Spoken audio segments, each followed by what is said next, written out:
Baada ya hapo Mwenyezi Mungu alimwambia Mtume Muhammad pamoja na mabalaa yote haya, chuki zote hizo, aliwaambia Mtume Muhammad aandamane. Aliyasema Mtume Muhammad aandamane pamoja na mabalaa yote, fitna hizo za Mayahudi na Wanaswara wanamchukia Mtume Muhammad, au wanachukia Waislamu. Hawataka hata kuwaona labda.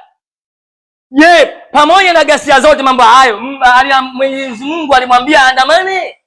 Hapana, alimwambia fa'fu wasfahu. Fa'fu wasame, wasfahu na wapuuze. Amani inapatikana kama mambo mawili, kusamee na kupuuza. Anaambiwa Mtume Muhammad fa'fu wasfahu, wasamee na wapuuze, hata yahti Allahu bi amri. Maana mimi nakushangaa Muislamu unayokurupuka tu unadanganya na watu wajanja kwa maslahi ya kidunia hapa, na wewe unaingia mkenge ukaandamana. Wewe vipi unaandamana vipi? Dini yako iko wazi kabisa, imeeleza. Unaandamana vipi? Kwa hiyo lazima nchi yetu tuiombee amani kudumu, na sisi lazima tuidumishe amani tuliyokuwa nayo. Huu ni ukweli, kwa kuiombea hasa dua.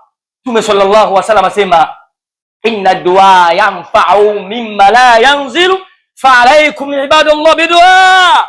Inna dua, hakika hii dua, hizi dua tunazoomba, yanfa'u mimma nazara au mimma lam yanzilu, itamnufaisha yule anayeomba dua na asiyeomba dua. Fa alaykum bidua ibadallah, alaykum bidua ibadallah. Asijilazimisheni waja Mwenyezi Mungu kuomba dua, kumuomba Mwenyezi Mungu.